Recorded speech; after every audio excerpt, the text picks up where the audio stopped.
నమస్తే, తెలుగు రాజ్యంకి స్వాగతం. నేను మీ సంధ్య. ప్రజెంట్ రాజమౌళి మహేష్ బాబు కాంబో గురించి పెద్ద ఎత్తున చర్చ జరుగుతోంది. ఎందుకంటే వీళ్ళిద్దరి కాంబినేషన్లో కాశీ నేపథ్యంలో రాబోతున్న కథకు సంబంధించి ఎలాంటి అద్భుతాలు సృష్టించబోతున్నారు, ఇలాంటి కథను ఆవిష్కరించబోతున్నారు అన్న చర్చ పెద్ద ఎత్తున జరుగుతోంది. అసలు దీని వెనుక ఉన్న కథా కమామిషి ఏంటి, లోతుల్లోకి వెళ్ళి తెలుసుకునే ప్రయత్నం చేద్దాం. దాంతోపాటు మన చరిత్రకారుడు చిలకటి శ్రీకాంత్ గారికి కొంత ఈ కథతో ఎక్కడో చిన్న అవినాభావ సంబంధం ఉంది అని అంటున్నారు. మరి ఏంటనేది ఆయన మాటలోనే తెలుసుకుందాం. శ్రీకాంత్ గారు నమస్తే అండి. నమస్తే సంధ్య గారు. మీరు ఏమన్నా 2 పాత్రల్ని పరిచయం చేస్తారేమో, కొన్ని విజువల్స్ ఏమైనా గుర్తు చేస్తారేమో నేను ఆశించా. అది మీ మాటల్లో చెప్తే బాగుంటుంది అనేసాను. ఎందుకంటే అది నేనే చెప్పేస్తే నాకు కాశీ సినిమాకి ఏ విధమైనటువంటి అవినాభావ సంబంధం లేదు ముఖ్యంగా. కాకపోతే ఏంటంటే అందులో ఆంజనేయ స్వామికి సంబంధించి ఏదైతే అంశం ఉందో, కీలకమైన ఘట్టం అని చెప్తున్నారో, దానికి నాకు మాత్రం అవినాభావ సంబంధం ఉంది. ఆ సినిమాకు, ఆ సినిమాలో కథకి నాకు ఎటువంటి సంబంధం, ఏ విధమైనటువంటి అనుబంధం నాకు లేదు. అది పూర్తిగా వాళ్ళ కథ. కాకపోతే ఏంటంటే అర్ధగిరి శ్రీ వీరాంజనేయ స్వామి దేవస్థానం అనేది మా చిత్తూరు జిల్లా అరగొండలో ఉంది. అరగొండలో దానిని కనిపెట్టినటువంటి వారిలో నాకు కూడా కొంత భాగస్వామ్యం ఉంది. ఆ భాగస్వామ్యం ఏంటంటే అక్కడ పైమాగం సుగుణాకర్ రెడ్డి గారు, ఆయన మన అపోలో ప్రతాప్ రెడ్డి గారి కజిన్. ఇద్దరు మేనత్త మేనమామల పిల్లలు అన్నమాట వీళ్ళిద్దరు. ఇంకా ఇద్దరు ఉన్నారు, ప్రతాప్ రెడ్డి గారు ఉన్నారు, సుగుణాకర్ రెడ్డి గారు ఉన్నారు. ప్రతాప్ రెడ్డి గారు 93, సుగుణాకర్ రెడ్డి గారు 90 కంప్లీటెడ్. మార్చి 10 వస్తే 91 ఆయన. సుగుణాకర్ రెడ్డి గారు ఈ ప్రతాప్ రెడ్డి గారు కలిసి మదనపల్లి హాస్పిటల్స్ ఆ ప్రారంభానికి వచ్చి అక్కడ వ్యాఖ్యాతగా నేను వ్యవహరిస్తున్న తీరు చూసి ఇద్దరు చాలా ముచ్చటపడ్డారు. ముచ్చటపడిన తర్వాత సుగుణాకర్ రెడ్డి గారు అరగొండలో అపోలో హాస్పిటల్స్, ఈ సుగుణాకర్ రెడ్డి గారు అపోలో హాస్పిటల్స్ వచ్చింది. వాళ్ళ స్వస్థలం కదా. సుగుణాకర్ రెడ్డి గారు ప్రతాప్ రెడ్డి గారితో ఏమన్నారంటే, అపోలో హాస్పిటల్స్ మన ప్రాంతంలో నువ్వు నెలకొల్పొచ్చు కదంటే చిత్తూరులో పెడతా అన్నాడు నేను. చిత్తూరులో పెడితే అది కమర్షియల్ అవుతుంది, సర్వీస్ ఎట్లా అవుతుంది? మనం పుట్టి పెరిగి మనం ఆడిపాడి మనం చదువుకున్న మన గ్రామంలో ఉంటే అది సర్వీస్ అవుతుందని సర్వీస్ ఓరియంటెడ్గా అరగొండ అపోలో రూరల్ హాస్పిటల్ తీసుకొచ్చారు ఫుల్ ఎక్విప్మెంట్తో. అధునాతనమైనటువంటి అపోలో హాస్పిటల్స్. అక్కడ ఆ చలికి వానకి విలవిల్లాడుతున్న వీళ్ళని చూసి ప్రయాణికుల్ని సుగుణాకర్ రెడ్డి గారు అక్కడ వాళ్ళ నాన్నగారి పేరు మీద బస్ షెల్టర్, పైమాగం రామచంద్రారెడ్డి బస్ షెల్టర్ దాన్ని చేశారు. ఆ తర్వాత ఈ అపోలో హాస్పిటల్స్ తీసుకొచ్చి తర్వాత దళితుల కోసం ఈయన కళ్యాణ మండపం, సీతారామ దేవస్థానం, కళ్యాణ మండపం దళితుల కోసం, ఒక ధ్యాన మందిరం. మీకు ప్రపంచంలో అండి ఒక మసీదు నిర్మించిన హిందూ ఈయన పైమాగం సుగుణాకర్ రెడ్డి గారు. ఇది అరగొండలో బస్ స్టాండ్లో ఆయన తన స్నేహితుల సహకారం కూడా తీసుకుని, ముస్లిం స్నేహితుల సహకారం తీసుకున్న ఈయన మెయిన్ డోనార్గా ఉండి ఒక మసీదును నిర్మించి ఇట్లాంటి ఒక ప్రజాసేవలో నిత్యశ్రేయోభిలాషి సుగుణాకర్ రెడ్డి గారు. మేము ఈ అరగొండ అపోలో హాస్పిటల్కి సంబంధించి నన్ను పిలిచి నేను యాడ్స్ రాసేవాడిని. నేనే ఆ యాడ్స్ని ప్రింట్కి పంపించాలంటే నేనే రాసి నేనే డిజైన్ చేయించేవాడిని. అట్లా వాళ్ళ ఇంట్లోనే ఉండటం వెళితే అలా ఉండేది, చాలా అనుబంధం ఉండేది. మీకు తర్వాత ప్రతాప్ రెడ్డి గారు ఆయన ఇంగ్లీష్ స్పీచెస్ ఫ్యాక్స్లో పంపించారు అపోలో హాస్పిటల్కి. దాన్ని నేను తెలుగులోకి ట్రాన్స్లేట్ చేసి ఒక స్పీచ్ తయారు చేస్తే ప్రతాప్ రెడ్డి గారు get togethers Apollo hospital inauguration అండి. అపోలో హాస్పిటల్ ఇనాగరేషన్ ఆల్సో నేను సభకి వ్యాఖ్యాత, వాస్తవానికి సభాధ్యక్షుడు నేనే. చంద్రబాబు నాయుడు గారు ముఖ్యమంత్రి హోదాలో ముఖ్య అతిథి ఇనాగరేషన్ ఫంక్షన్కి. ఆ ఫంక్షన్ నేను నిర్వహించిన తీరు ప్రతాప్ రెడ్డి గారు విపరీతంగా నచ్చేసి అందరూ ఉండగా, ఆదికేశ్వర నాయుడు గారు వీళ్ళందరూ ఉండగా కూడా నన్ను కౌగిలించుకున్నారు ప్రతాప్ రెడ్డి గారు. ఇవన్నీ విజువల్స్ ఉన్నాయి, ఇవన్నీ ఫోటోగ్రాఫ్స్ ఉన్నాయి. సరే కాసేపు పక్కన పెడితే మేము సుగుణాకర్ రెడ్డి గారు నేను ఒకరోజు ఇంట్లో కూర్చుని ఉంటే ఒక గ్రామస్తులు కొంతమంది వచ్చి, కొండ మీద ఆంజనేయ స్వామి ప్రతిమ ఉండే మండపం ఉంది కదా, దాని ఎదురుగుండా ఒక కోనేరు ఉందండి. చిన్నప్పుడు ఎప్పుడో వెళ్ళారంటే పిక్నిక్ అక్కడికి. ఉంది తెలుసు, చిన్నప్పుడు వెళ్ళామో అంటున్నాడు ఈయన. అక్కడ నెల్లూరు నుంచి రామరాజు అని ఒక మెకానిక్ వచ్చాడు. వచ్చి సోరియాసిస్ వచ్చిందండి అతను, ఎక్కడ నయం కాల. వచ్చేసి అతను ఆ కోనేట్లో ఉన్నటువంటి నీళ్ళని నీట్గా ఒక దీంట్లో పట్టుకొని తీసుకెళ్ళి తాగుతున్నాడు. ఉదయాన్నే బకెట్తో తీసుకుని వెళ్ళి స్నానం చేస్తున్నాడు. 3 months అయింది, మాయమైపోయింది అన్నారు. నో సోరియా ఆల్మోస్ట్ అలాంటి. వెంటనే మేము జీప్ తీసుకుని వెళ్ళాం. ఒక కొండ అంచు వరకు వెళ్ళగలం, అక్కడి నుంచి దిగి నడుచుకుంటూ వెళ్ళాలండి. అడవి కొండలు, అటవీ ప్రాంతం పూర్తిగా. నిజమే, వెళ్ళిన తర్వాత చూసాం అతన్ని. చూసిన తర్వాత ఇంకా ఏ ఏ వ్యాధులు నయం అవుతాయని మేము దాన్ని చాలామందిని వాళ్ళని తీసుకుని తాగండి ఏమవుతుందో చూద్దామంటే కొంతమందికి నిజంగా కొన్ని వ్యాధులు నయం అవ్వటం మొదలుపెట్టాయి. అంటే ఆ సంజీవరాయ పుష్కరిణి అని పేరండి దానికి, ఆ కొలనుకి. కొండ మీద మీకు పుష్కరిణి ఒకసారి ఊహించండి మీరు. కొలను, కోనేరు, ఈ పుష్కరుణులు ఎక్కడ ఉంటాయి? కొండ మీద ఉంది. ఇది చాలా చోట్ల కొండ కింద ఉంటే మనకి వరాహస్వామి దేవస్థానం దగ్గర కూడా మనకి కోనేరు కనిపిస్తుంది, కానీ ఇది పుష్కరిణి. ఓకే.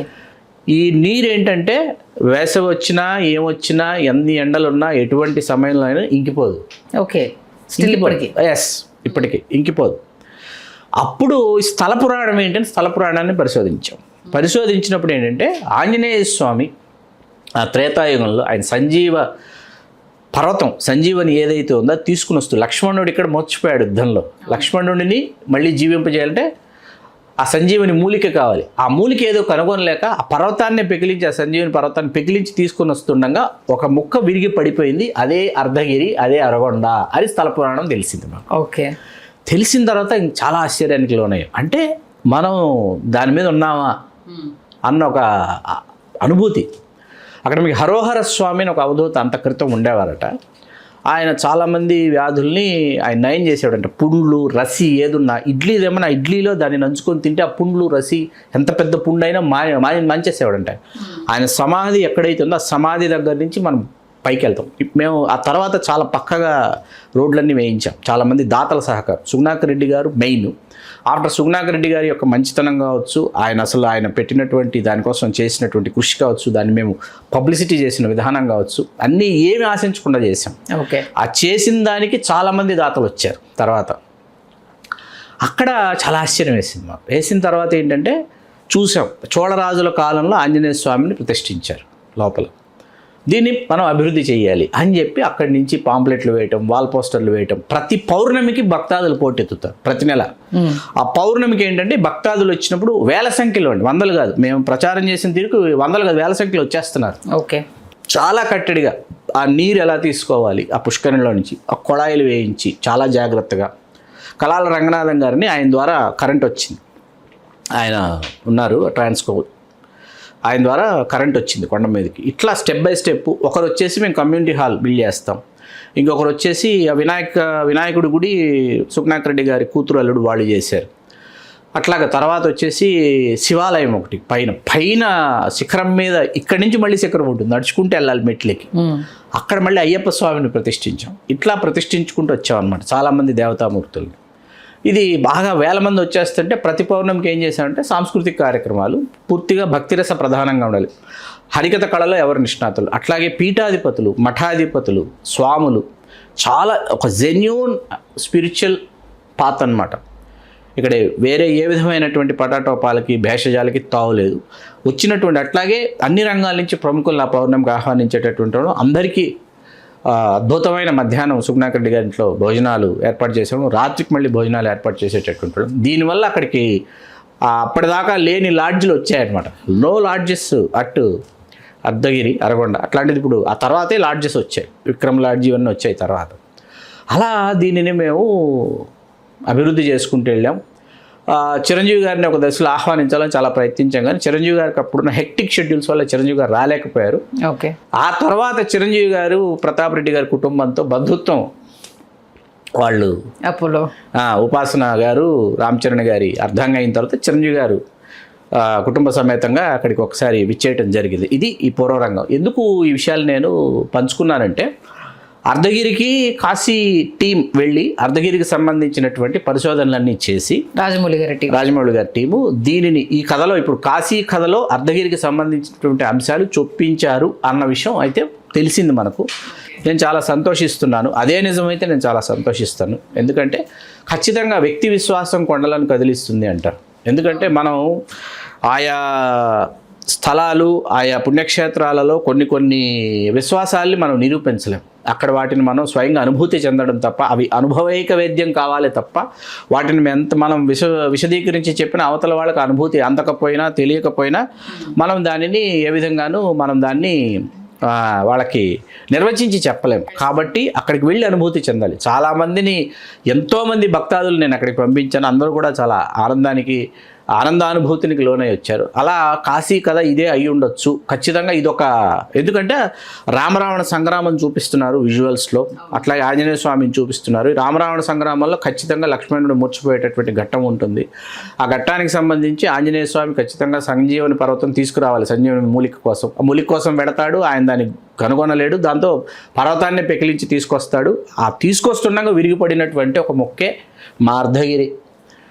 అందుకని మీరు నమ్మరు, ప్రతి పాంప్లెట్లో, ప్రతి వాల్ పోస్టర్లో నేను జై చిరంజీవ జగదేక వీర అసహాయేశ్వర అంజనీ కుమార్ అని రాయించేవాడిని అనమాట. ఓకే, అభిమానం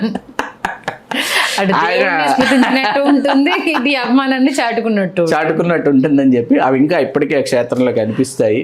ఓకే, మొత్తానికంటే మన ఈ కాశీ సినిమా అంటే రాజమౌళి గారి కాంబినేషన్లో రాబోతున్న దాంట్లో మన ప్రాంతానికి సంబంధించి ఒక అంతర్భాగంగా తెర మీదకి రాబోతుందని తెలిసింది. సంతోషంగా ఉంది. దీనిలో మీకు ఇంకొక ముఖ్యమైన విషయం చెప్పాలి. సుగుణాకర్ రెడ్డి గారు నా చేత శ్రీ అర్ధగిరి వీరాంజనేయ స్వామి క్షేత్ర మహత్యం అని ఒక పుస్తకం రాయించారు. ఓకే, అంటే అలాంటి ఇవన్నీ ఉన్నాయి అయితే. ఓకే, రాయించి ఆ పుస్తకం రాయించి ఆయన ఏంటంటే ఎవ్రీ మంత్ నాకు ఒక 3000 రాయల్టీ వచ్చేది అనమాట, పాకెట్ మనీ. నాకు ఆ పుస్తకంలో వచ్చినన్ని డబ్బులు వేరే పుస్తకాల్లో రాలా. రాయల్టీగా చెప్తున్నా నేను. ఆ పుస్తకంలో వచ్చిన రాయల్టీ ఆ పుస్తకంలో రాలా. ఆ తర్వాత మళ్ళీ మేము బుక్ ఫార్మేటు కొనేవాళ్ళు వీళ్ళు బాగా తగ్గిపోయారని ఆపేసాం. కానీ అట్లా చాలా అనుబంధం ఉంది అర్ధగిరితో. మరీ ముఖ్యంగా అక్కడ దయానంద రెడ్డి గారిని ఒక ఆయన ఉంటాడండి, ఆయన క్షేత్ర విద్వాంసుడు. వాళ్ళందరినీ గుర్తు చేసుకోవాలి. ఆయన చాలా అద్భుతంగా పాడతాడు.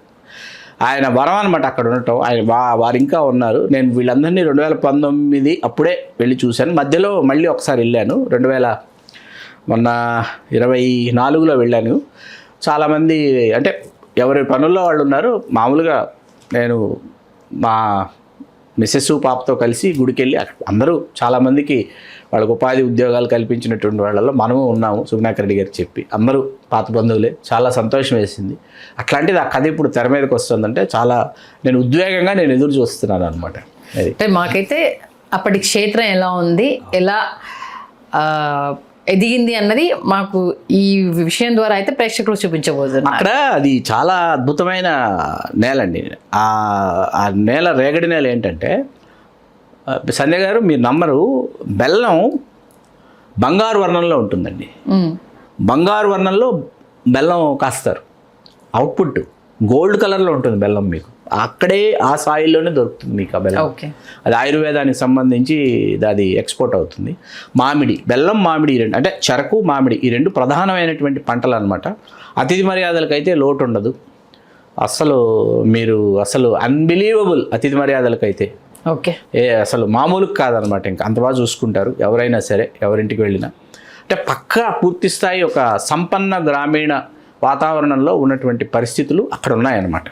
అతిథిని అతిథిగా గౌరవించే సంస్కారం, కొన్ని వందల మందికి భోజనాలు, వసతి వగైరాలు సుగుణాకర్ రెడ్డి గారు వాళ్ళ కుటుంబ సభ్యులు వాళ్ళందరూ అందించినటువంటి వాళ్ళందరినీ ఒకసారి గుర్తు చేసుకుంటుంటే ఇది నిజంగా సుగుణాకర్ రెడ్డి గారు ఆధ్యాత్మిక కోణంలో ఆధ్యాత్మికవేత్తలకి అంతుబట్టని అంశాలని అట్లాగే చరిత్రకారులకి అందించినటువంటి క్షేత్రం శ్రీ అర్ధగిరి వీరాంజనేయ స్వామి క్షేత్రం. ఈ తెర మీదకి వస్తుంది, చాలా సంతోషంగా ఉంది నాకు. మీ ద్వారా అది మన ఆంధ్రప్రదేశ్లో ఉందన్న విషయము, అది మన త్వరలో రాజమౌళి గారి చేతిలో, అది కాణిపాకం నుంచి 10 కిలోమీటర్లు అండి. ఓకే, అది క్షేత్రం కాణిపాకం నుంచి 10 కిలోమీటర్లు లోపలికి వెళ్ళాలి, ముందుకు వెళ్ళాలి. ఇంకా రాజమౌళి గారి సినిమాలో అది వస్తుంది అని అంటే ఇంకా దాని మీరు అన్నాడు టీంను పంపించారు కాబట్టి మరి విజువలైజేషన్ ఎలా ఉండబోతుందన్న ఉత్సాహాన్ని అయితే ఒక ఉత్సాహాన్ని రెండింటిని క్రియేట్ చేశారు. ఆ చుట్టుపక్కల ఉన్నటువంటి గ్రామాలలో ఆ మండలం పూతలపట్టు మండలం, అది పూతలపట్టు నియోజకవర్గం ఇప్పుడు అది. అక్కడ అందరికీ ఆల్మోస్ట్ ఆల్ నేను తెలుసు, నేను తెలియని వాళ్ళు లేరు అక్కడ. అది నిజంగా మీ ద్వారా క్షేత్రం మహిమ, అది మన రాజమౌళి గారి చిత్రంలో రాబోతుందన్న విషయం రెండు చాలా హ్యాపీగా అనిపిస్తున్నాయి. చూద్దాం మీరు చెప్పిన ఆ విజువలైజేషన్ మరి రాజమౌళి గారు ఇంకెంత అద్భుతంగా ప్రజెంట్ చేస్తారనేది. ధన్యవాదాలు శ్రీకాంత్. ధన్యవాదాలు సంధ్య. హలో, తెలుగు రాజ్యం ఛానల్ చూస్తున్నారా? సామాజిక రాజకీయ జీవన చిత్రణే తెలుగు రాజ్యం. అతిశయోక్తులు అసత్యాలు ఉండవు. రాజకీయ కోణం కాదు, ప్రజా కోణమే కొలబద్ద. తెలుగు రాజ్యం వీక్షణ మీ ఉత్తమ అభిరుచికి నిదర్శనం.